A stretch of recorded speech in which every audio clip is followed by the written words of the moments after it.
आप सभी न्यू प्रवेशित छात्रों का राजनीति विज्ञान की क्लास के अंदर बहुत बहुत स्वागत है। विद्यार्थियों, हमने पहले वाले वीडियोस के अंदर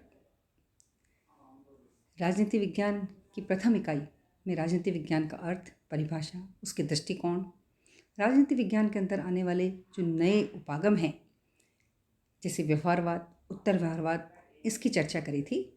आज हम एक नई अप्रोच राजनीति विज्ञान के अंदर आई उसकी चर्चा करेंगे और वह अप्रोच व उपागम कहलाता है अंतर अनुशासनात्मक उपागम, जिसको हम अंग्रेजी में बोलेंगे इंटर डिसिप्लिनरी अप्रोच।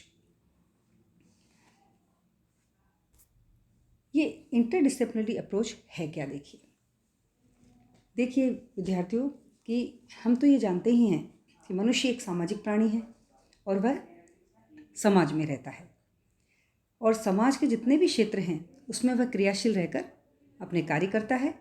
उसके जीवन में आर्थिक, राजनीतिक, मनोवैज्ञानिक, ऐतिहासिक, सामाजिक अनेक पहलू हैं। ये आपके और हमारे जीवन में है वही, क्योंकि हम भी सामाजिक प्राणी हैं। तो समाज विज्ञानों के अध्ययन का विषय क्या है? हमने कहा था कि राजनीति विज्ञान के अध्ययन की इकाई क्या है? मानव समुदाय। और मानव समुदाय किसमें रहता है? समाज। तो राजनीति विज्ञान के अध्ययन की इकाई का सही विषय अगर हम मानते हैं तो क्या है? मानव समुदाय और समाज है। देखिए, चूँकि मानव के सामाजिक जीवन के ये पहलू एक दूसरे से अलग नहीं हैं, बल्कि कैसे हैं? जुड़े हुए हैं।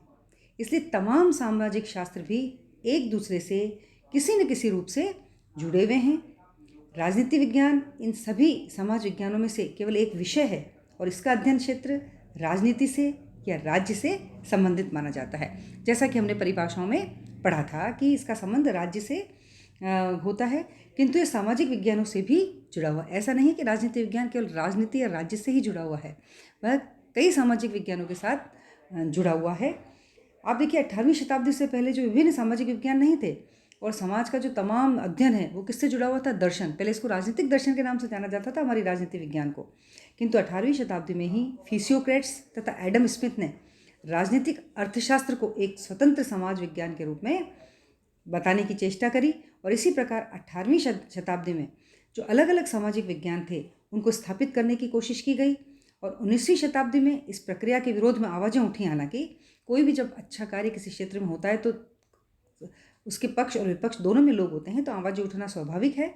समाजशास्त्र के जन्मदाता कहे जाने वाले काम्टे ने इस बात पर जोर दिया कि तमाम सामाजिक घटनाएं मूल रूप से जुड़ी हुई हैं। किसी एक सामाजिक घटना या समाज के पहलू का अलग से अध्ययन करने को उन्होंने बेकार माना। काम्टे ने इसी आधार पर एडम स्मिथ प्रथम द्वारा जो राजनीतिक अर्थशास्त्र की एक समाज विज्ञान के रूप में उन्होंने आलोचना करी और उन्होंने क्या कहा कि, और इस बात का भी उन्होंने विरोध किया था कि सामाजिक घटनाओं का अलग अलग अध्ययन किया जा सकता है। काम्टे का कहना था कि सामाजिक घटनाएं एक दूसरे पर आधारित रहती हैं और एक दूसरे से संबंधित रहती हैं, अतः उसका एक ही परिप्रेक्ष्य में अध्ययन नहीं किया जाता। तो 19वीं शताब्दी के उत्तरार्ध में तथा 20वीं शताब्दी के प्रारंभ में एक समाज विज्ञान के स्थान पर अनेक समाज विज्ञानों की स्थापना को महत्व दिया जाने लगा और सामाजिक संगठन की जटिलता को देखते हुए समाज विज्ञान को विभिन्न विषयों में बांटने का अनुमोदन किया गया। समाज की जटिलता को देखते हुए किसी एक समाज विज्ञान के द्वारा तमाम तथ्यों का अध्ययन नहीं किया जा सकता, इसलिए समाज विज्ञान के अनेक भाग किए गए, जिससे क्या हुआ कि सामाजिक अनुसंधान का काम आसान हो सके, उसको सभी भागों के अंदर अध्ययन किया जा सके। तो आप ये देखिए कि द्वितीय महायुद्ध के बाद समाज विज्ञानों के अध्ययन में एक नई दिशा उभरी और वह जो नई दिशा उभरी वह क्या थी? अंतर अनुशासनात्मक अध्ययन पद्धति। और इसका क्या अर्थ है? देखिए कि एक विशेष समाज संबंधी विषय का अध्ययन कराने वाले अध्येता जो अध्ययन करते हैं वह दूसरे विषयों के अध्ययन करने वालों से मिलजुल कर रहेंगे, तालमेल बनाए रखेंगे। और यह बात अब स्पष्ट हो चुकी है कि अनेक समाज विज्ञानों का निश्चित रूप से अलग अलग अध्ययन कभी भी सही रिजल्ट नहीं आएगा, उसका कोई फल नहीं मिलेगा, क्योंकि समाज एक है, समाज के विभिन्न पहलू आपस में जुड़े हुए हैं तथा उनका अलग अलग अध्ययन नहीं किया जा सकता। तो विभिन्न समाज विज्ञानों में व्यवहारवाद के जन्म के बाद यह बात बहुत ही स्पष्ट हो गई थी कि सभी समाज विज्ञानों का अलग अलग अध्ययन नहीं किया जाए, बल्कि अंतर अनुशासनात्मक अध्ययन होना चाहिए। तो आप ये देखिए कि राजनीति विज्ञान का जो है वह अन्य विज्ञानों के साथ, है ना, और ये माना जाने लगा कि राजनीति विज्ञान का अध्ययन जब तक पूरा नहीं हो सकता जब तक कि अन्य समाज विज्ञानों के साथ इसका संबंध ना बनाए, क्योंकि राजनीति विज्ञान एक पक्ष का ही अध्ययन करता है और मनुष्य के जीवन की पूर्ण व व्यापक जानकारी प्राप्त करने के लिए, है ना, एक दूसरे के साथ उसको निकट संबंध स्थापित करना पड़ेंगे। और राजनीति विज्ञान का अन्य सामाजिक विज्ञानों के साथ जो संबंध है वही क्या कहलाता है, आपका अंतर अनुशासनात्मक अध्ययन कहा जाता है ना, कि राजनीति का अध्ययन पूरा नहीं हो सकता जब तक वो अन्य समाज विज्ञानों के साथ संबंध ना बनाए।